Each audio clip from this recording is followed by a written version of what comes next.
Right, good evening. This should all be working. We're just seeing names popping through and joining in as we go through. We'll give it a couple more minutes. We're nearly at 7 o'clock, and we'll just if you want to raise your hand, if you know how to do that system at the minute, and just let us know that everything is working at your end. That will be great.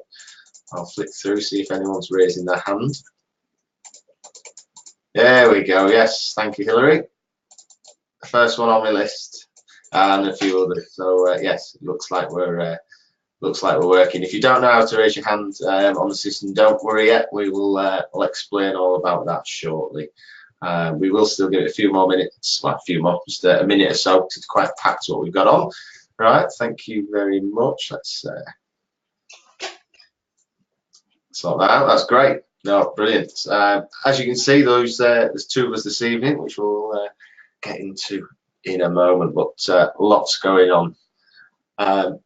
How's everything at your end, Jules? All good? Yeah, looking good. It's really nice to be able to do this, as I'm sure it is for everybody, from the comfort of your own home when there's a storm going on outside. And maybe there's just a storm here. I know I think it's Storm Gareth at the minute. I think that's hitting everybody. I know we've got it around here, so but we're all right. Storm Gareth, he's definitely raising his hand too. Yes. Yes, it feels like we're in. Well, we're all in the studios, ready to go.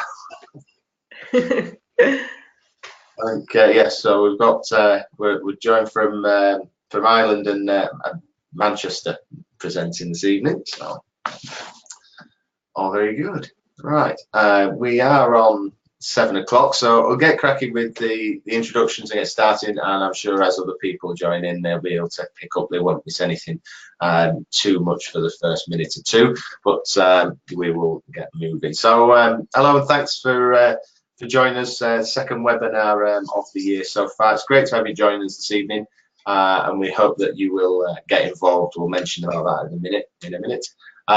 My name is Peter Brook, England Development Officer for British Orienteering, and already mentioned Jules. You want to introduce yourself? Yeah, I'm Jules Hanvey. I'm the Sport and Clubs Coordinator in Northern Ireland. So similar to Pete, I'm working towards the growth in the clubs and in particular membership, which we've been doing a lot through social media. So hopefully be able to help you out a bit tonight with that. Brilliant. Must also highlight and send a big thank you to Mike Shires, Thames Valley Orienteering. He's provided a wealth of information. The vast majority of the presentation has all come from down there.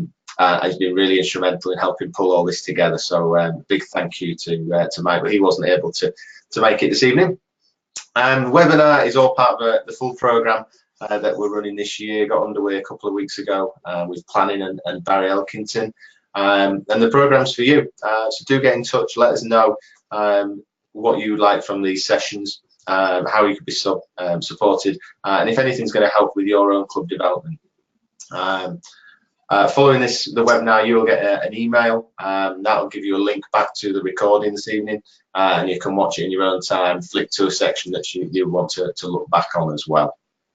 You'll be able to ask questions throughout the night, which moves you nicely on to the next section.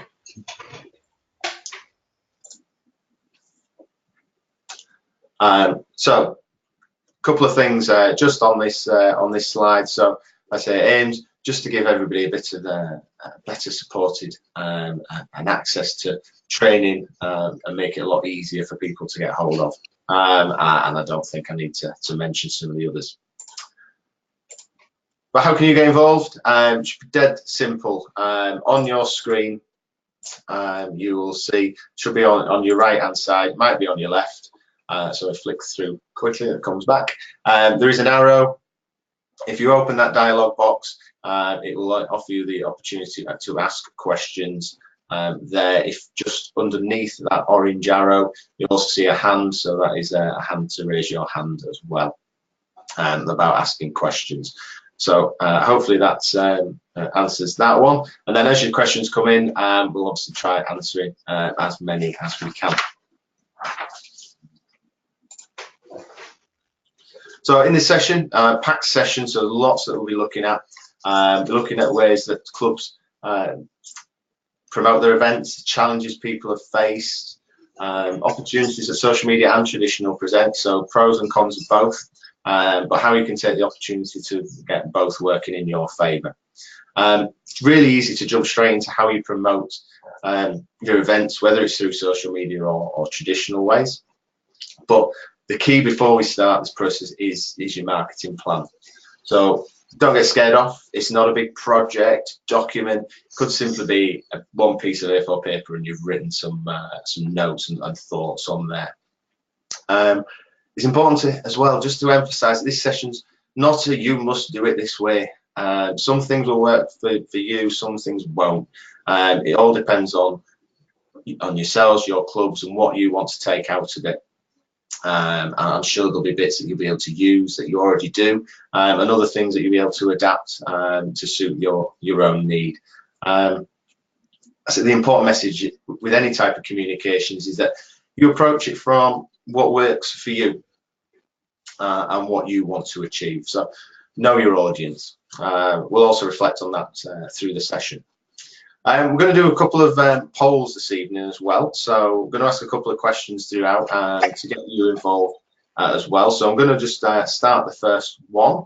I will. This is test of technology, and I'm just going to ask, what is your main source of communication when you promote your events? So what we need you to do, I will launch that now. So the question should be on your screen. If you just want to click your one answer on there, what is the main source of communication to promote your club events? I will share the answers with you in a minute, but gives you a chance just to let us know how we're going. We've got a good percentage. I can see some numbers coming through. I won't say who's leading the way, but we've got, well, over 80% of people have given your answer so far. Great response. So give it a few more seconds just for the extras to come up, and then I'll share the results and we can have a quick look on there. But we'll do a couple more of these polls as we go, and really good just to get a good sample. So this is what I've asked just for your main source, so just your one answer. We've got 90% there have voted, so I will close that and share it on the screen, and you will get the answer. So there we go. Club website is the main one. What's your main source of communication to promote your events? 50% nearly there. That's an interesting one to have a look at. Posters, flyers down at 7. Social media, obviously 22, and the same with club email. So a variety there, but club website leading the way, which is really good to see as well, because we will touch on that as we go through.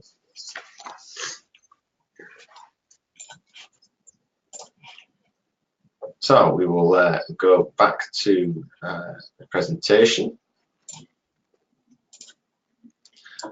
So looking at your marketing plan, it's important to, key message in any promotion is knowing what you want to achieve. It's not a hard question, but should remain at the forefront through a promoting event. Predominantly local club events will be aiming to attract their members and engage newcomers into their club and the sport. Orienteering is challenging sport to market to newcomers. It potentially appeals to everyone from families, young adults, keen athletes and older people. You can also look through a mix of other sporting groups such as running clubs, mums, dads groups, and those looking for something to keep the kids busy, try something new. And they all have different levels, different reasons for participating in sport, level of competitiveness, hence the major challenge you may have mix. The label of orienteering as a sport for all is certainly as much a weakness as it is a strength in terms of trying to market the sport and what you're trying to achieve out of your event. So any marketing campaign that attempts to address everybody is doomed to failure. As everyone just has different motivations to take part. So it's how you approach that. So as is on the screen at the minute, it's what you want to achieve. And a key point there about fitting around the market, don't force the market to fit around your products and your event, as it just won't work. It's similar to volunteering. You can't create a role and expect someone just to be forced around it. Sometimes you've got to adapt a role to that volunteer's skills. So on to the next one, and pass it over to Jules. Thanks, Peter. So thinking about your marketing plan, it's important with all this not to overthink it or get in too deep with it. It's probably something you've all been doing for years, but it's maybe just looking at a couple of different ways of doing that. Marketing is just making it attractive. You all love orienteering. You all know the benefits. You know how brilliant it is. But how do we put that across to people who have no idea? Just that passion we have for it. Sometimes it's hard to put across into words. So the 4 stages of this marketing, the first one's awareness. Just grabbing attention. That's most likely going to be a picture, something that really makes people go, that is something I wouldn't mind trying. People like to be seen now to go to things that are cool. So it's just finding ways to make it cool. And what helps now is that people like to shout about things they've been to that they think are cool as well. So we'll talk about later on about how sometimes you get people doing your marketing for you. But that awareness is just the initial attracting the attention. And the interaction is giving them more information and making them want to come. So yes, they've seen this picture of somebody running through the forest on a nice sunny day. That looks good. But you know, where is it? Is it near me? Will I be able to do it? Can I bring my dog? All those sorts of things people want to know, which we are good at letting them know. So it's important to keep doing that. The action is physically getting them to their first event. I think particularly on social media, those likes and comments don't always transfer into people actually showing up. So I think what's really important in getting them to first events is making that as easy as possible with the information you're providing, the exact location, and answering questions, giving an option to answer questions and replying when people are actually asking questions about getting there. And the retention. So that follow-up, we'll have a wee bit of a look at this later about follow-up pictures and follow-up tagging and things like that. And that's getting them back to come to future events and hopefully then join the club. So before deciding what types of publicity your club is going to undertake, Pete mentioned earlier about having a marketing plan. It doesn't really need to be a complicated thing. What's important to look at is a brief analysis of your existing club. So you can do that from having a bit of a scan through previous membership and see where you're lacking. Do you need juniors? Do you need families? Do you need women? Do you need young adults? And what I seem to have found is that families encompasses a lot of that. So we would do a lot of pitching towards families and family adventures and getting out there as a family, and the real focus on this being a sport that you can all do together. Okay. So just to have a look as well, there's something called the 4 P's of marketing, which is definitely not something I've just learned about this week in preparation for this. But thanks to Jenny, we do have a bit more information. So you're looking at product. What is it that you're asking people to come along to? You don't need to redesign Orienteering. It's brilliant as it is. It's the perfect product for families looking to get out and have a bit of an adventure. But what you maybe do need to do is think about how you're making it attractive. Some things I've made a mistake with in the past is the Orienteering jargon. So if I'm saying that my product is a score course that anybody can come and try in this really friendly, lovely area, you know, what is a score course? Like, lots of people don't even know what that means. So what I would normally do, instead of making the post or the original piece of text a whole big long thing explaining what a score course is, maybe say, you know, it's going to be a score course in brackets, check the comments for more info, and put a link in the comments to where it explains what a score course is, or explain it there. The place, now we all know it's very important to get the place right. There's nothing more embarrassing than being the development officer for Orienteering and not being able to find where the event is, which has happened a few times. But in this instance, what place actually means is where you're going to promote your event for the 4 P's of marketing. So traditionally, this is where are you placing the product for it to be seen. So this is what we're talking about tonight, the traditional versus the social media. But I should mention how important place is. And again, this is a few faux pas that I've made. You might say Forest Car Park, meet at the Forest Car Park, look for the sign, look for the flag, but there could be 4 levels of Forest Car Park, there could be the cafe car park, there could be so it's just those specifics, things that as planners we might take for granted as being obvious, but it might not be to somebody coming for the first time. And promotion, this is basically what we're talking about tonight. So we're going to look at the social media and the options there, but then also the more traditional methods. Okay, I will come back in. I'll switch my camera off while Jules is in there. Just move on to this. So we're looking at the target market, but who is your target market? So it should be based on your analysis of existing membership and your geographical area. So there's a few pointers on the screen now.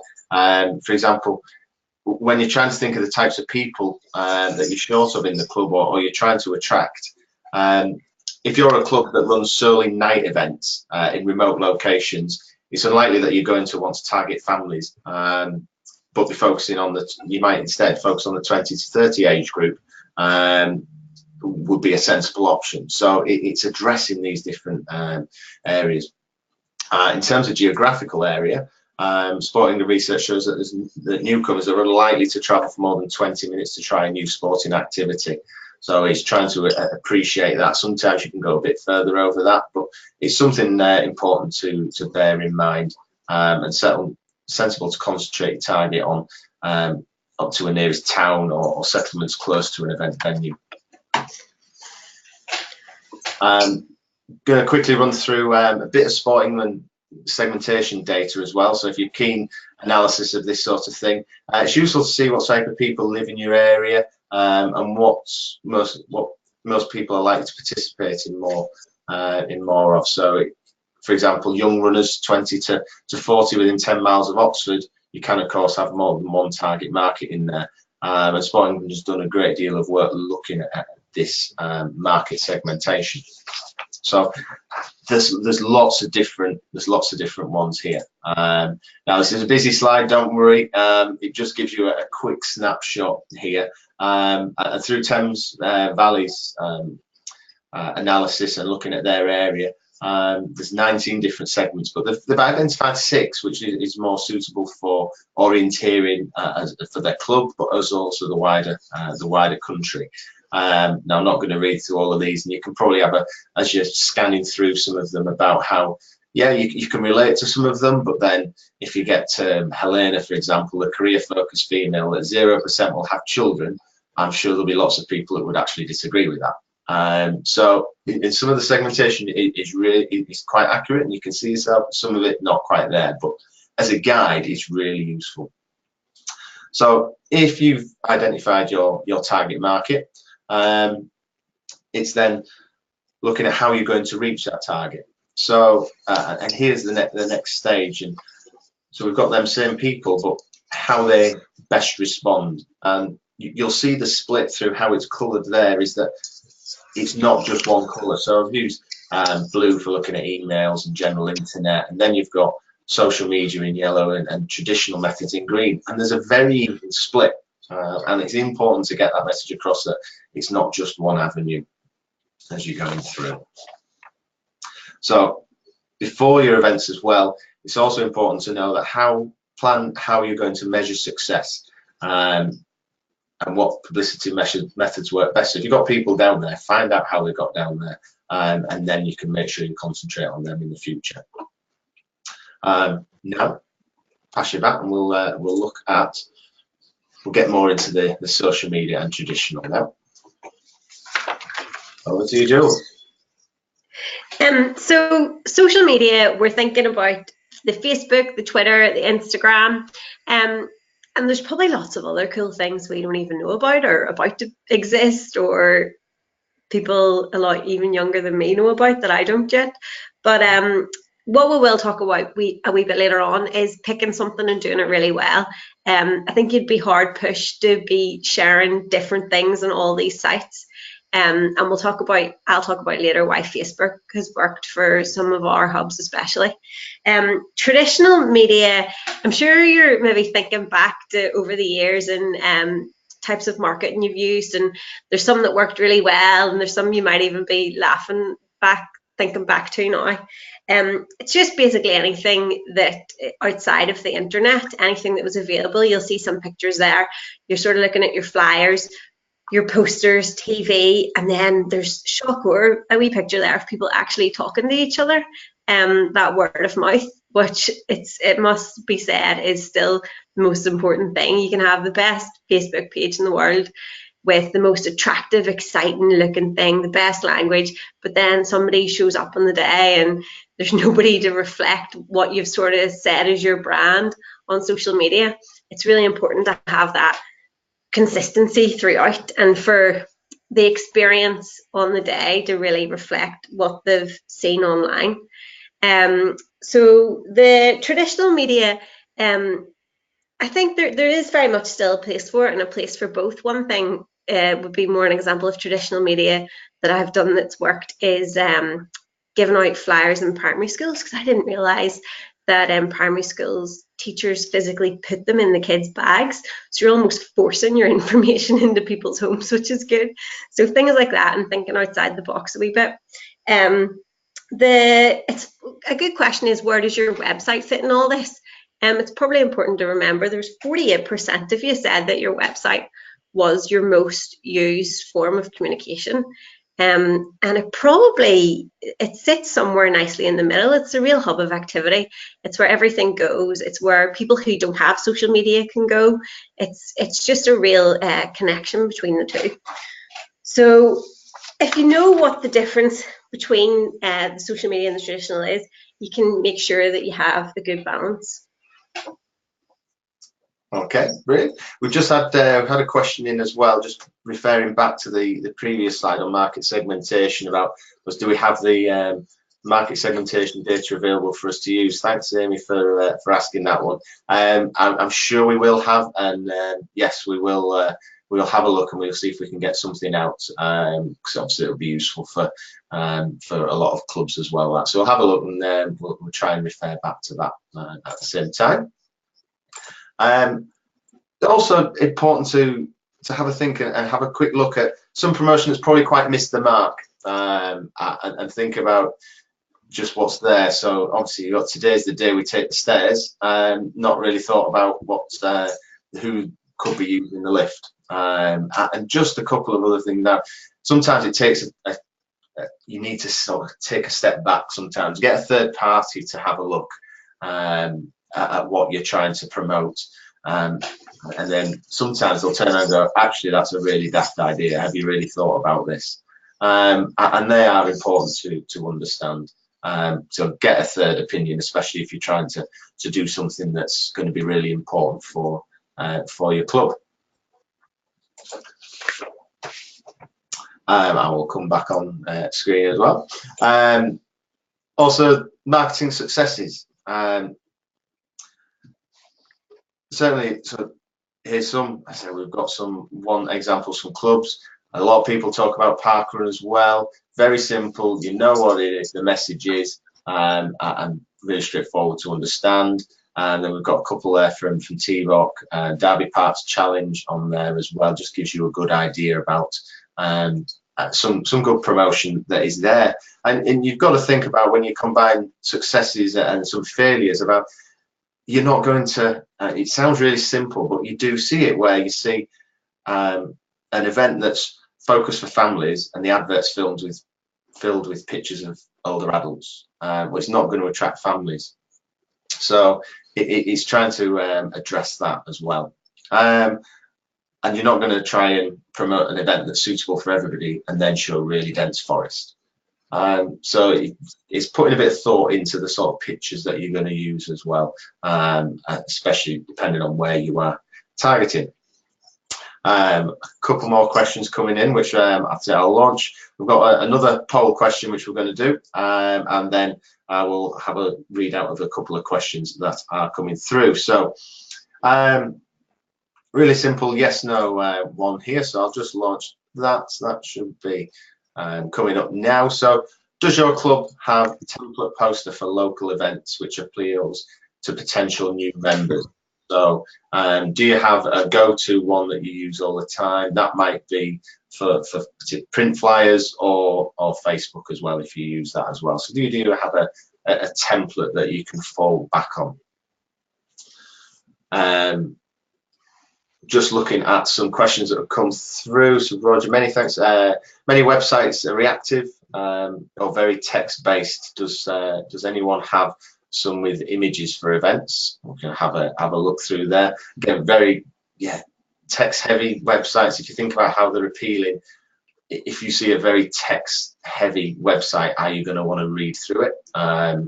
It's a lot easier if you've got some bullet points or some important headers that you can click into really quickly.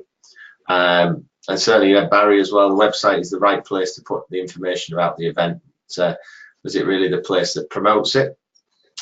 Yeah, if you get a flyer that you're looking through, that you'll then, it might lead you onto the website. So it might not be your initial first place, but if you've got a bit of interest that's come through social media and you've read it in a newspaper or something like that, you are then going to want to, the website will sell it.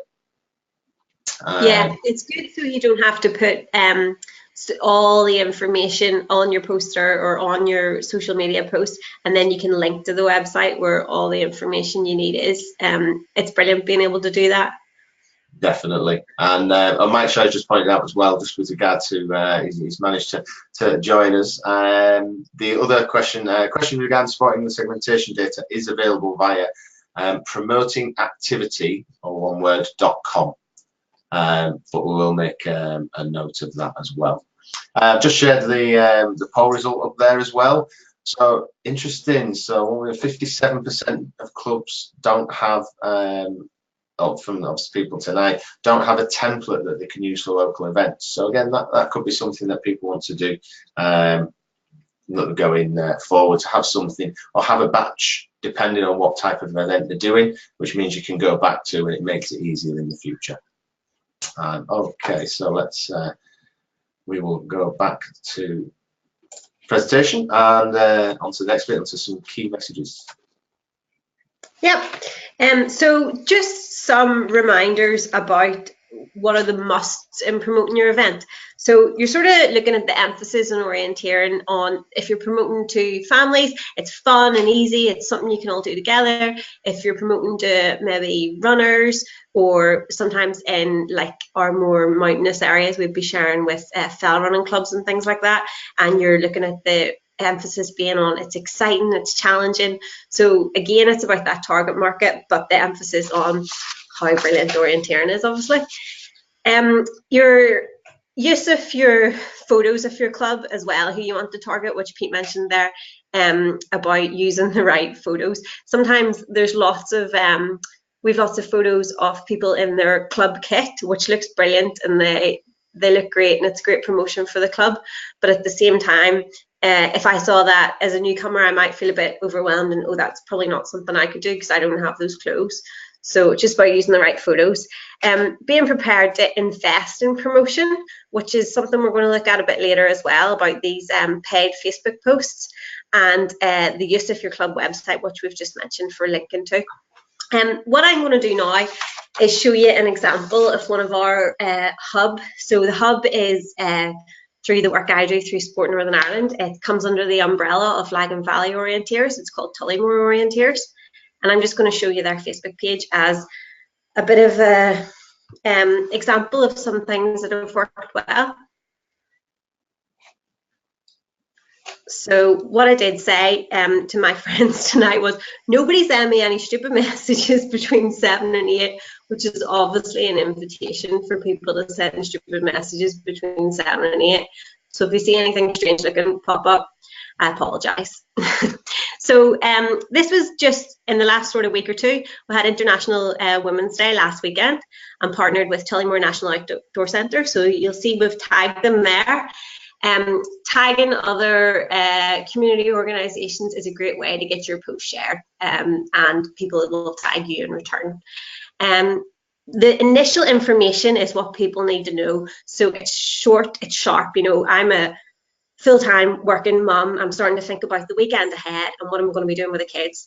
I quickly go, oh, look, there's a bit of something happening Saturday. Oh, good, it's for us. Oh, that sounds good. Right, maybe I'll come back to that when the kids are in bed. So it's grabbed my interest. I've thought, yeah, that sounds good. What I've initially saw before all that text is this picture. So it showed there's a runner, there's a couple of little kids, lots of smiley faces, lots of different weather. So that's my attention grabbed, and all the info's there, plus the link that I can come back to later on.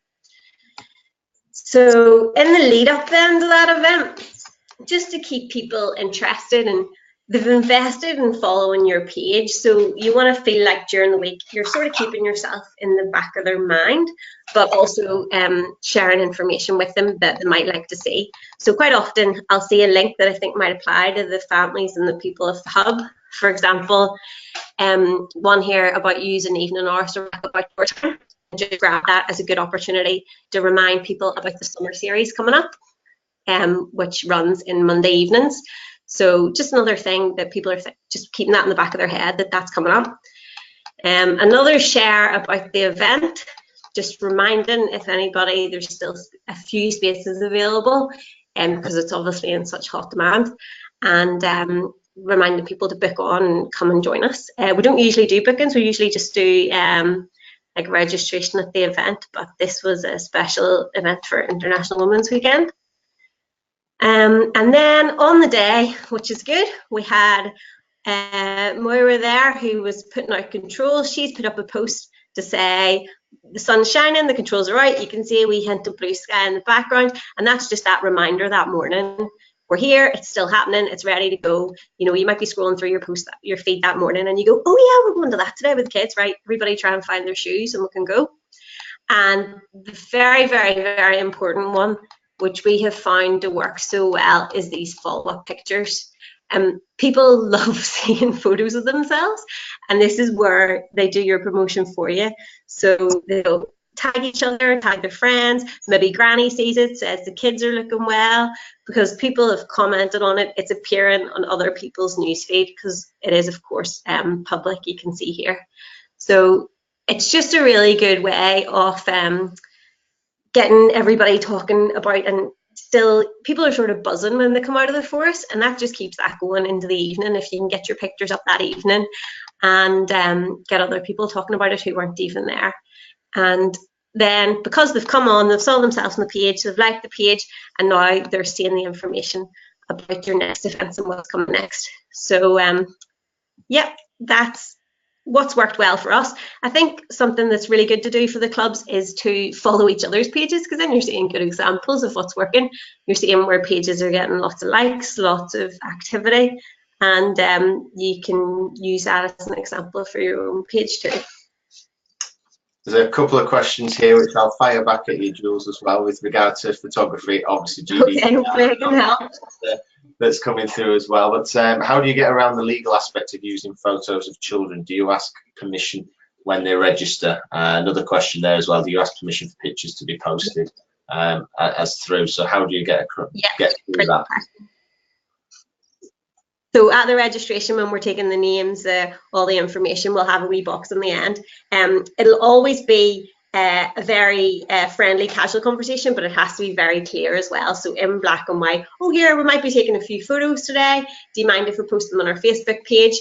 And we'll tick a very clear box beside their name, and we'll take the photos that day. I will also, if it's not me or the person who's been at registration out taking photos, they'll come and speak to me beforehand, but while they're out in the forest, they'll then say, oh, do you mind if we take your photo? It'll be up on the Facebook page later, and also say it again at that time. But we do have the black and white tick.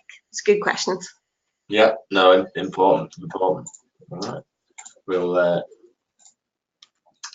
just coming through to the next screen. So just looking at a few pros and cons of each, because it's the same with everything. So certainly the traditional methods, things like the flyers, the posters, magazines, good examples, easy to produce.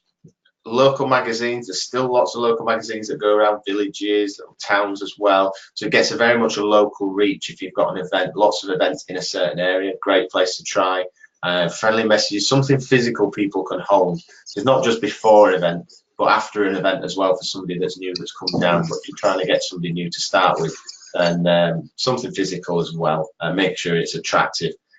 The cons, you don't get that interaction that you get with social media, and difficult to target your audience. So 3% return is seen as good.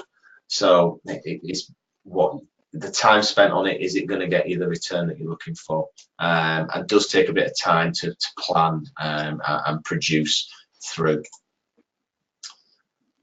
On social media. Yeah. So I think I'm probably quite social media biased because it's worked so well for us, but it just allows that real instant interaction with customers. Now, of course, that does require club members. You all do so much. It's such a volunteer reliant sport, but it does require you to be ready to reply, the ones who are admin on social media pages. But I just find, even myself, looking for other events or other things for my family, with a quick question, I can message the page and I'll get a reply. I can leave a comment and I'll get a reply. Obviously, you can't do that with flyers and the like. It's been, research shows it's over 10 times more effective than using flyers.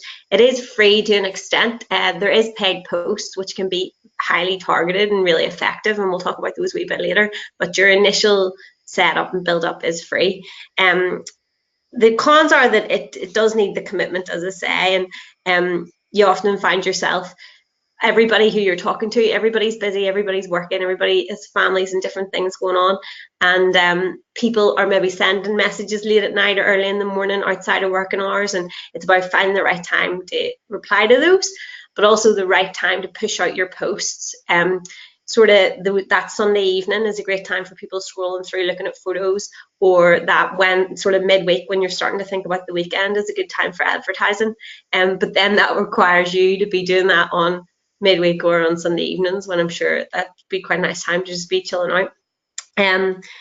It does need some know-how in the setup, but I imagine within each orienteering club there would be somebody who'd be able to help. I'd say this would be a good time to be calling on juniors for a bit of advice with the setup and any advice and those sorts of things. They'll probably know a lot more than half of us. Yeah, I know all about it. So, and it can be confusing, but there is just so much information and support out there online, and so many people who have come before and set up Facebook pages, and so many good examples of them. So, I think a lot of it is just going out and having a nosy and having a look and a feel around for it as well if you're learning. Okay.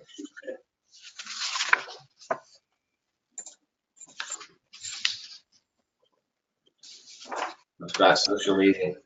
Oh, fun and games. The way forward for marketing. Are you picking this one up? Yeah. So this is just about, we're talking about building your online community. So you can become a real feel of a community, which is slightly different to that when you're all together.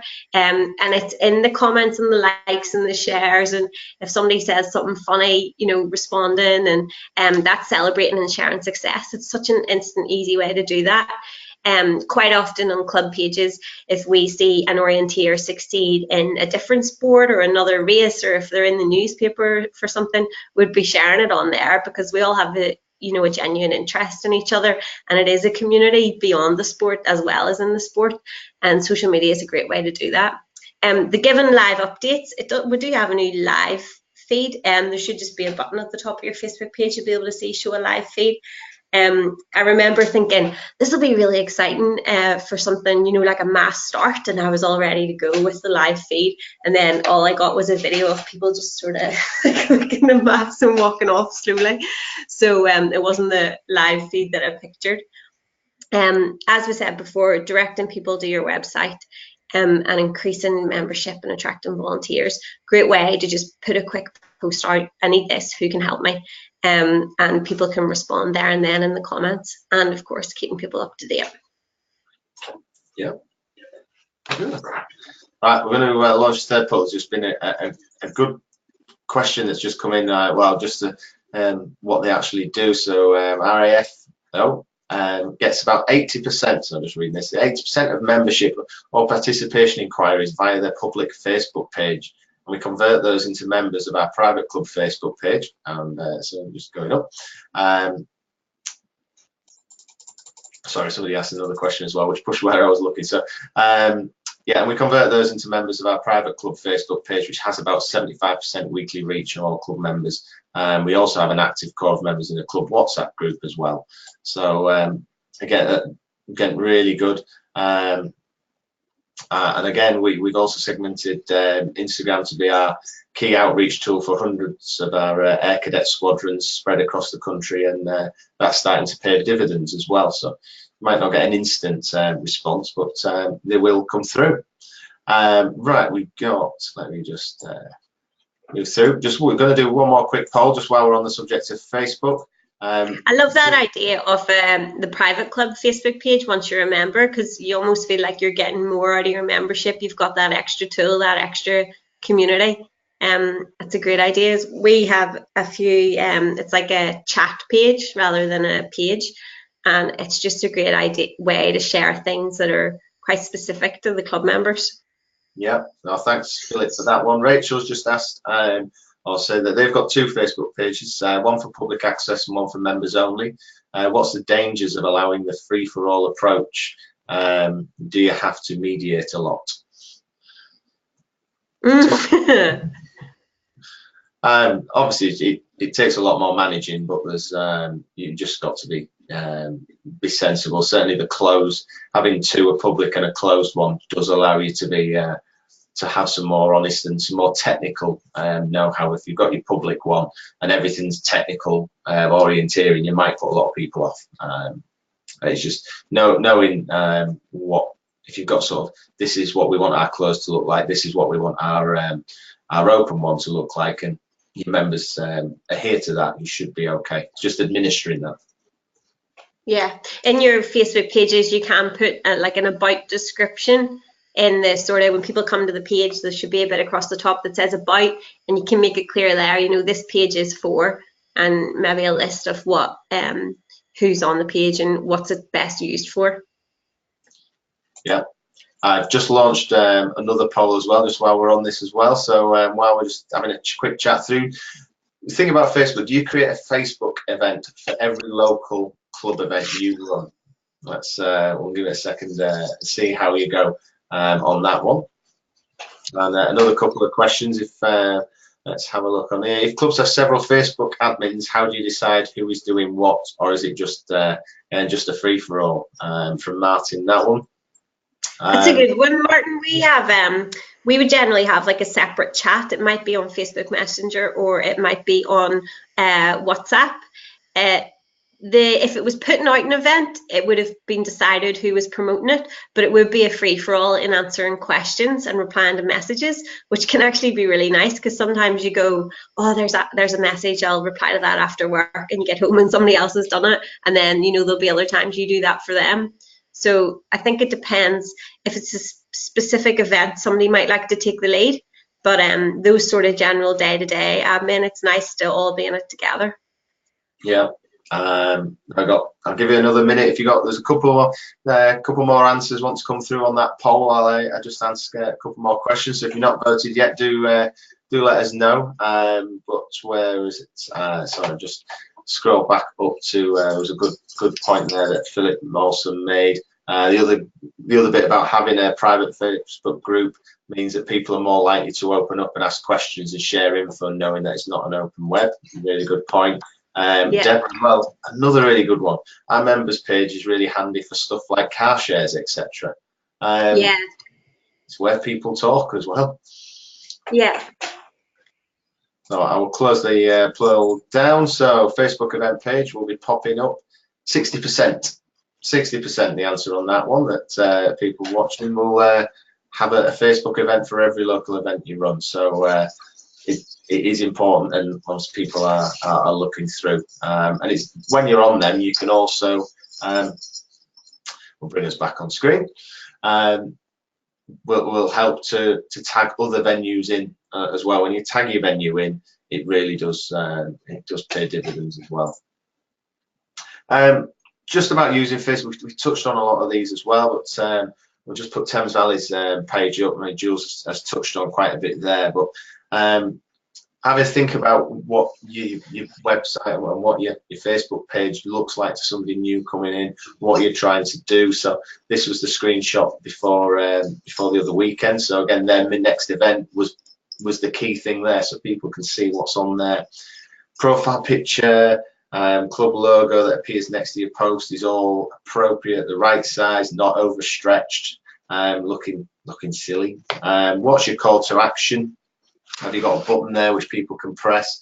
And have a short description on the page what it's about.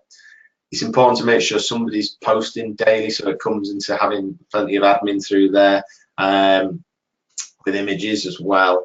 And setting up the Facebook event pages for everyone is key to promotion. Allows people to click through, say they're interested, but it also shares it. It sends reminders out to people at the same time. But don't use too much text as well at the same time. Think about your names. So if you're going to name, I've got a great note here about name the event something catchy. Great wood orienteering races. Sounds a bit more appealing than level C and regional league event, because that could mean nothing to somebody that's new. Obviously they wouldn't be necessarily going to a level C, but if you say level D, race in the woods, that doesn't really say too much through on there. But it's important at the same time to emphasize about traditional media isn't dead. There's still a place for it, where social media does have a big advantage of being more targeted and being easier to reach. It's still important because some people just don't have it. But also think about word of mouth. It's always important. One of your key things there, one of the best ways to publicize events. You could introduce incentive schemes if members introduce a friend, or they get a free or discounted entry. Word of mouth marketing has got impressive results. It's 5 times more sales than paid media impression, and nearly 90% are more likely to trust and buy from a brand recommended by a friend. So that is great. Traditional word of mouth marketing is also spread from one person to another based on recommendations. And 92% of people trust recommendations from friends and family as well over any other type of advertising. Obviously, you've got flyers here. There's loads of different things that come through. If you look at local newsletters and magazines, research the local area, see if there's any publications that are widely read. In TVOC's area, there's a free magazine, which is a distribution of 7,000 and local village and town newsletters, which are widely read among the locals. So editors are usually very receptive to these type of articles of local events. But remember to think about the target market when you're doing it, and who you want to appeal to. Them ones might take a lot more planning as well. So you might have an event in a month's time, well, you'll already be too late. So you need to be thinking a good few months in advance there. And also like Tesco supermarkets have a local what's on notice board. Why not use that? Parish councils maintain local news boards, generally willing to display a poster. You don't ask, you're never going to get. I was told that plenty of times as well. County sport partnerships as well, really valuable. Example where we're speaking to them about SELOC, some events coming up shortly over in Bury, and I got in touch with one lady there. She spread the message out to a load of contacts and then sent me a load of emails of different people and organisations I can get into contact as well. So that's great. So we can use that as a club to move on. And then obviously website links as well, not to be underestimated. I will I'll pass you back on to Jules. We're not far through. Facebook, paying Facebook. Yeah, we've mentioned a few times about paying to promote your events. So they still be it's quite complicated to explain over. It's not complicated to actually do, but it would be a bit of a melt to try and explain over here. So what we've done is it's one of the handouts about paying to promote Facebook events that we've talked you through step by step. So if you have a look at that after this evening, that should talk you through. But it's basically as simple as making your post as normal. There'll be an option that says boost at the bottom. And when you select that, Facebook itself talks you through, but you can also use our guide for support. The great thing about it is that it lets you choose the area you want to target. You can physically move the map and decide the radius you want to target beyond your event. It lets you choose the sort of people you want to target, and you can type in words that those sorts of people will have been searching for. So I generally would be typing in outdoor, family, fun, even things like running, sport, and the sort of people who are searching for those words on Facebook. It should appear in their timeline then within that radius. But it's all explained in the handout, and it is simple to do on Facebook. And you set up just to a card, just to like a club members card, or if your club has a card and you do a card payment through Facebook, and then you're able to take a screenshot of your payment to claim that back from your club, or however you might work that. Yeah. Have a look through. Like I said, the handout is there and does have more information. We're conscious that if we started going through that as well tonight, that's almost a session in itself. But to give you a snapshot of where we are through there, you might not get lots of people the first time you try it, but certainly with practice, it will generate interest. And Thames Valley mentioned that each Facebook promotion they get now results in 60 to 100 individual entries per event. So around 200 individual entries on a few occasions. So depending on the event and you get it right, they're the sort of numbers you could be looking at new. And then it's how you look after them and get them into membership. I just thought as well, it generally creates quite a lot of people like the post. Now that doesn't always mean they're coming to the event, but what you can do then is when you click on, say it says 23 people like this, when you click on that 23 people like it, it'll show you the list of names, and if they don't already like your page, there'll be an option beside their name to say invite. And I find 99% of times if you invite somebody to like your page, they will. They've already shown an interest by liking the post, and it means they're going to want to see more of that content. Brilliant.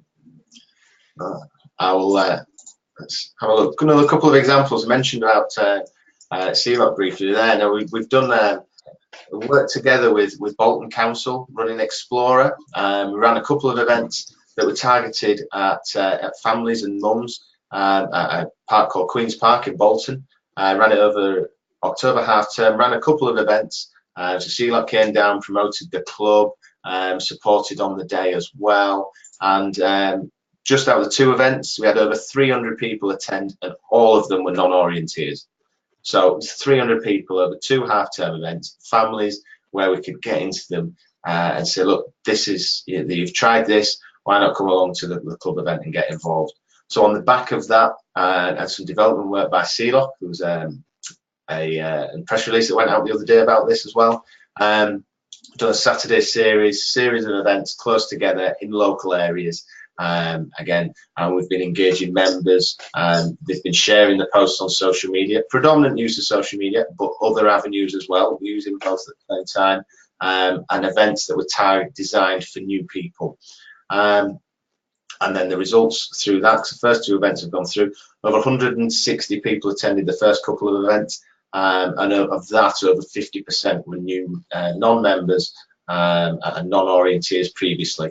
A lot of people had also come from the Xplorer events in Bolton, some families, so it's really good to see some familiar faces and getting some repetitive people coming down.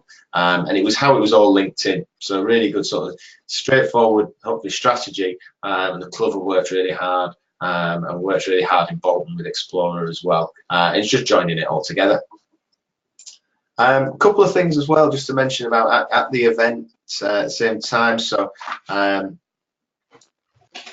the event, it shouldn't be anything different to what clubs are doing already, but it's a great way to promote yourself. So the meet and greet, everybody's there, welcoming face as you come through, providing the coaching support, really valuable. I talked about the SELOC example a few weeks ago, where it was at one of the events. There was loads of members there, supporting, volunteering, and you just saw people come out, the new people that were there, nobody was waiting, they registered, but there was a member there to help them and give them a clue on and speak to them on the map, whether it was just, are you okay with this? Do you need any help? And it was really, some really enthusiastic people there, really imparting them, and everybody had a great time before and after. And at the end of the event, welcome chat, what have they learned? How did they find out about the event? Again, that message comes through. So that conversation is invaluable at the end as well. So really important there. A couple of questions just looked through here. Do all other orienteering clubs have volunteers doing their promotion? Just be members of the clubs. Certainly from the clubs I've spoke to, a lot will be just their members supporting and doing little bits. One of the key messages there is don't let it just rely on one person. You don't want them to become overburdened with it and an expectation. If they go on holiday, you don't want everything to fall down. So share it around, especially when it comes to social media. It's easy to do for 5 minutes when you're sat down as well. But all playing your part will have a big effect through that. Just some closing thoughts. So talks about the first stage of publicity for orienteering clubs must be to identify your target markets based on what we discussed earlier on. Depending on what your audience is, have you got use of photos of your club and who you want to target? If not, how are you going to get them? We can see what we've got on file at British Orienteering, but there's also, it's much better to get events or photos of your club and utilise them in a much better way of trying to show off what your club is about. So it might take a couple of events where you say, well, actually we want some pictures, let's take them, and that can be used in our future publicity when we're looking through there. Anything to add on that, Jules? Yeah, so there was somebody was asking there, I think, about one of the questions I maybe didn't answer, about what does tagging a venue mean? Okay. Alan, that's a perfect example of using jargon and just assuming people know what you mean. So I'm sorry, and thank you for asking. When you go to type a Facebook post, if you do an @ sign, there will be a list of names and organizations, and you start to type the word, there'll be a list of names and organizations that come up. That's called tagging them. So instead of the black text, it'll appear in blue. And that means if anybody clicks on that word, it's like a link to that page. So people can tag you and you can tag other people, and it will become a clickable link to your page. It's just a great way for organizations to show not only support for each other, but also if you were doing an event in an area and that area had some running clubs or some scout groups nearby or people you might like to come along, you could tag them to let them know. So it's basically doing the @ symbol and then starting to type, and the organization name will come up if they have a Facebook page. Good question. So, yeah, it is. If you're going at something for the first time, try and just copy it into a Word document, the address, and keep a record of it, and then you can share it with the club, or you can use it later on as well, and that will it'll save you having to do all the hard work again and looking every time you're in that area. And I hope we've got across everything does work hand in hand, and it's just important as the other. Traditional, very much word of mouth and flyers, and talks about where you could promote all their methods. Talks about Facebook being easy. It's an easy, cheap, and highly targeted method. It does take a bit of setup and dedication, but does get easier over time. And it's like with anything, once you get more used to it.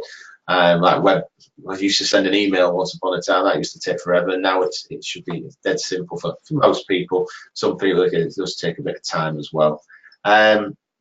Downside, paying for Facebook as well to promote your events.